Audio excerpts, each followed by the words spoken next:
Budget sa pagpapaayos ng kalsada, inilipat ng mga Suarez sa ayuda?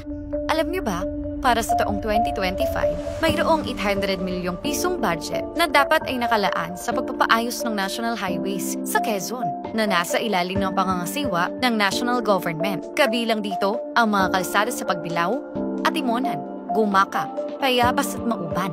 Malinaw itong nakasaad sa proposed budget ng Department of Budget and Management noong 2024. Pero matapos dumaan sa deliberasyon ng Kongreso, ang budget sa pagpapaayos ng kalsada sa Quezon biglang napunta sa mga ayuda gaya ng tupad, AIX at AKAP. Isa sa mga nagpanukala nito ay ang Alona Party List at si Quezon 2nd District Congressman David J.J. Suarez, dating kaalyado ng mga Duterte, na ngayon ay sunod-sunuran kay House Speaker Martin Romualdez. Ito ang dahilan kung bakit biglang lumaki ang pondo ng tanggapan ng kongresista ngayong 2025 patungong 500 milyong piso, habang nakatanggap naman ng 300 milyong piso ang Alona Party List. Ginawa nila ito upang magamit ang ayuda bilang pambili ng boto at gamitin ang issue ng mga lubak na kalsada laban kila Governor Dr. Helen Tan at 4th District Congressman Attorney Mike Tan.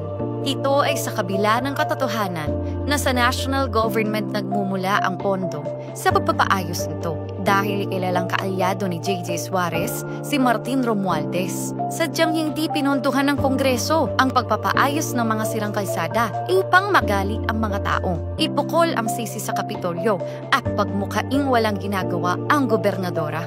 Kasabay nito, pinapyasan din ng 12 billion pesos ang budget ng DepEd at binigyan naman ng zero budget ang PhilHealth. Pero ang mas nakakapagtaka, 2nd District ang nakakuha ng pinakamalaking pondo sa ayuda.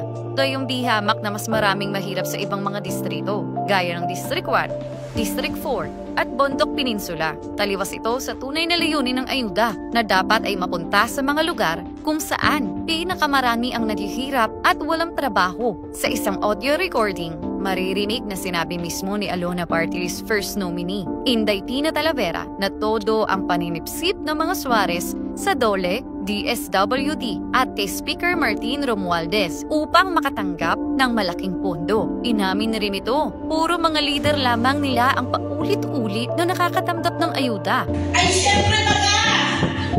Kayo nga, nagpapakahirap ang Congressman J.J. Suarez. Nagpapakahirap ang Alona Party List. Nagsisipag para makasiksik sa DOLE, sa DSWD ng mga pondo. Pagdating dito sa atin, ipamimigay yan. Di ba po? Sinasabi po ng mga kalaban natin, kayo lang daw po ang nakakatanggap ng ayuda. Ay tama din naman. Dahil sa pansariling interes at kagustuhan ng mga Suarez na kumamal ng malaking pondo sa ayuda, maraming tao ang napeperwisyo ng mga lubak na kalsada.